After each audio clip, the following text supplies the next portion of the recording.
সম্মানিত দর্শকবৃন্দ, আসসালামু আলাইকুম ওয়া রাহমাতুল্লাহ। রকিব বীজ ভান্ডারের পক্ষ থেকে আপনাকে স্বাগতম। দর্শক বন্ধু, জুন এবং জুলাই মাসে শশা চাষ করার জন্য অনেক গুরুত্বপূর্ণ একটি সময়। এই সময় শশা চাষ করলে অবশ্যই লাভবান হতে পারবেন।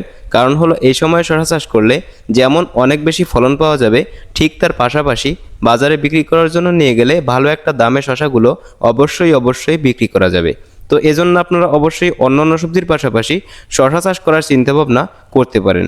কিন্তু মনে রাখতে হবে, শশা কিংবা যে কোনো সবজি চাষ করে ভালো ফলন পাওয়ার জন্য, সাফল্য অর্জন করার জন্য অবশ্যই একটি ভালো জাত নির্বাচন করে চাষ করতেই হবে। ভালো জাত নির্বাচন করে চাষ করা ছাড়া বর্তমান সময়ে আপনি যে কোনো সবজি চাষ করে কখনোই আপনি সফল হতে পারবেন না। এর কারণ হলো গাছগুলো ভাইরাস হয়ে নষ্ট হয়ে যাবে, অল্প দিনে গাছগুলো মারা যাবে এবং গাছের গোড়া পচা সমস্যা লক্ষ্য করা যাবে, পাতা কুকরি লাগবে, ফলগুলো দেখতে আকর্ষণীয় হবে না। অনেক ধরনের সমস্যা কিন্তু ফেস করতে হয় শুধুমাত্র একটি খারাপ জাত অথবা কম দামি জাত অথবা জাত না চেনার জন্যই কিন্তু এই সমস্যাগুলো হয়ে থাকে। জাত ঠিক করা ছাড়া কখনোই চাষে সফল হওয়া যাবে না। তো এজন্য আমার পরীক্ষিত, আমি চাষবাস করে থাকি এমন একটি শশার জাত আপনাদেরকে আমি পরিচয় করিয়ে দেব এই ভিডিওতে। যেই জাতটি সারা বাংলাদেশের মানুষ চাষ করে সফলতা অর্জন করতেছে, খুব ভালো ফলন দিচ্ছে, জনপ্রিয় এমন একটি শশার জাত সম্পর্কে আপনাদেরকে ধারণা দেবো কোনো কোম্পানির স্পন্সর ছাড়া। তো বলা যাক কোন জাতটি এই সময় আপনারা চাষ করবেন। এই সময় শশা চাষ করার জন্য সব থেকে উচ্চ ফলনশীল একটি মাত্র বীজের কথা যদি আপনাদেরকে বলি, সেটা হচ্ছে এসআর কোম্পানির স্মার্ট বয়। হ্যাঁ, আগেও হয়তো আপনি অনেকবার শুনেছেন স্মার্ট বয়। অনলাইনে প্রচুর পরিমাণে আলোচনা করা হচ্ছে, অধিকাংশ মানুষ চাষ করতেছে, অধিকাংশ জায়গায় বীজগুলা পাওয়া যাচ্ছে। তবে আপনি যদি আপনার হাতের কাছে না পেয়ে থাকেন, তাহলে রকিব বীজ ভান্ডারে আপনি কিন্তু এই বীজটি পেয়ে যাবেন। বীজ নেওয়ার জন্য স্ক্রিনে দেওয়া নাম্বারে যোগাযোগ করবেন এবং পরামর্শের জন্য যোগাযোগ করতে পারেন। সরাসরি আমি আপনার সাথে কথা বলবো, আপনাদেরকে পরামর্শ দেওয়ার চেষ্টা করব এবং বীজও আপনারা এই নম্বরে যোগাযোগ করে নিতে পারবেন। এখন বিষয় হলো, স্মার্ট বয় শশা আপনারা কেন চাষ করবেন, এটার বৈশিষ্ট্য আসলে কি? স্মার্ট বয় শশার প্রধান যে বৈশিষ্ট্য সেটা হচ্ছে অনেক বেশি পরিমাণে ধরে, অল্প দিনেই ধরা শুরু করে। ধরেন 35 দিনেই কিন্তু শশা হারভেস্ট শুরু করা যাচ্ছে।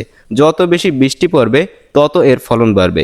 বিষয়টা অবাক লাগলেও এটাই কিন্তু বাস্তব। যত বেশি বৃষ্টি পড়বে তত ফলন বাড়বে, পাশাপাশি কিন্তু গাছগুলোও খুব বৃদ্ধি হবে, শশায় কিন্তু প্রচুর পরিমাণে ওয়েট হবে। এজন্য আপনারা স্মার্ট বয় জাতের শশাটি অবশ্যই চাষ করবেন। গাছ প্রতি ফলন 7 থেকে 8 কেজি পর্যন্ত পাওয়া যায় যদি কিনা যত্ন সঠিক হয় এবং যদি আবহাওয়া অনুকূলে থাকে, অনেক বেশি পরিমাণে ফলন পাওয়া যায়। তো স্মার্ট বয়ের কিন্তু বিকল্প নাই, এটা আপনারা চাষ করবেন। স্ক্রিনে দেখতে পারতেছেন কি পরিমাণে ফলন ধরে আছে।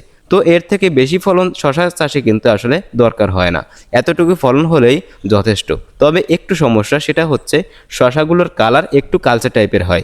যদি এই শশাটা চলে থাকে বাজারে খায়, যদি 2 টাকা 5 টাকা যদি কেজি কেরা কমও পাওয়া যায়, এরপরেও এই শশাটা অবশ্যই চাষ করবেন। 5 টাকা কেজি কেরা কম পেলেও অন্য জাতের তুলনায় কিন্তু ফলনটা অনেক বেশি পাওয়া যাবে, অনেক দিন পর্যন্ত ফলন পাওয়া যাবে। তো স্মার্ট বয় আপনারা চাষ করবেন। এখন যাদের অঞ্চলে স্মার্ট বয়ের বীজ পাওয়া যাবে না, তারা অন্যান্য জাত চাষ করবেন, বিষয়টা কিন্তু এমন নয়। অবশ্যই স্মার্ট বয় চাষ করবেন এবং বীজগুলো যদি হাতের কাছে না পান, আমার থেকে বীজগুলো সারা বাংলাদেশের যে কোনো প্রান্তে হোম ডেলিভারিতে আপনারা নিতে পারবেন।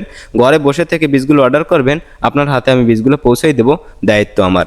এবং যারা অনেক বেশি পরিমাণে শশা চাষ করবেন, ধরেন 2-3 বিঘা জমিতে চাষ করবেন অথবা 1 বিঘেই চাষ করলেন, সেক্ষেত্রে একটা জাত কখনোই চাষ করা বুদ্ধিমানের কাজ নয়। অবশ্যই সেক্ষেত্রে 2টি জাতের সমন্বয় করতে হয়।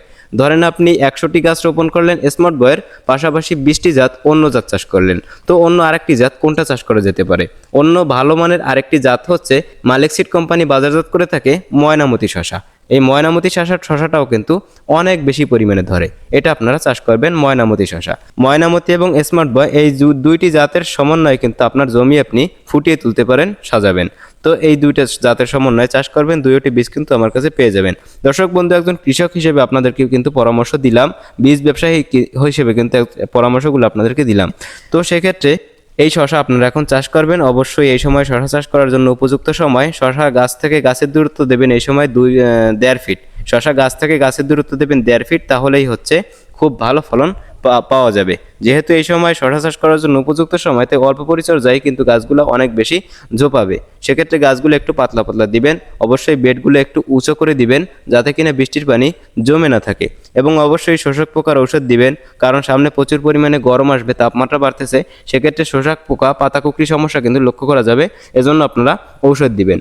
আর শশার ফল ঝরে যাওয়া, বৃদ্ধি না হওয়া, এজন্য আপনারা অবশ্যই ছত্রাকনাশক স্প্রে করবেন, যেমন ম্যানসার স্প্রে করবেন, এমিস্টার টপ স্প্রে করবেন গাছের বয়স যখন একটু বেশি হবে।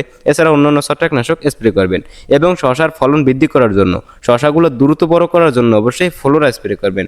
5 লিটার পানিতে 3 গ্রাম দিয়ে যখন গাছে ফল আসতে শুরু করবে তখন অবশ্যই ফ্লোরা স্প্রে করবেন। তাহলে গাছের বৃদ্ধি যেমন ঠিক দেখবে, ফলের বৃদ্ধি ঠিক থাকবে, পাশাপাশি কিন্তু ফুলের জালি সংখ্যা অনেক বেশি পরিমাণে আসবে। ফ্লোরাও যদি আপনার হাতের কাছে না থাকে তাহলে অবশ্যই আপনারা স্ক্রিনে দেওয়া নম্বরে যোগাযোগ করে ফ্লোরাটা আপনারা নিয়ে নেবেন। এবং গাছে কিন্তু প্রত্যেক 10 দিন পর পর ডিএপি সার এবং পটাশ সার দিবেন। গাছে প্রত্যেক 10 দিন পর পর ডিএপি সার এবং পটাশ সার দিবেন, যথেষ্ট পরিমাণে সেচের ব্যবস্থা রাখবেন। এবং এর পাশাপাশি গাছের যে অনুখাদ্যগুলো আছে, যেমন জিঙ্ক, সালফার, বোরন, এই ধরনের সারগুলো কিন্তু অবশ্যই দিয়ে দিবেন। বিশেষ করে বোরনের ঘাটতি জমিতে রাখাই যাবে না। সকল ব্যবস্থাপনা যদি ঠিক করে আপনি চাষ করতে পারেন, ইনশাল্লাহ প্রত্যেকটা গাছ থেকে 6-7 কেজি পর্যন্ত ফলন পাওয়া সম্ভব। এবং দাম নিয়ে যদি আপনি চিন্তা করেন, দাম কিন্তু সামনে 80 টাকা 70 টাকার কমে হবে না বলে আমি আশা করতেছি। সেক্ষেত্রে যদি শশার বাজার মূল্য যদি 20 টাকার উপরে পাওয়া যায়, তাতেই কিন্তু অনেক লাভবান হওয়া সম্ভব। এজন্য শশা চাষটা এই সময় করবেন, ইনশাআল্লাহ লাভবান হতে পারবেন। তো ভালো থাকবেন, সুস্থ থাকবেন। আসসালামু আলাইকুম ওয়া রাহমাতুল্লাহ।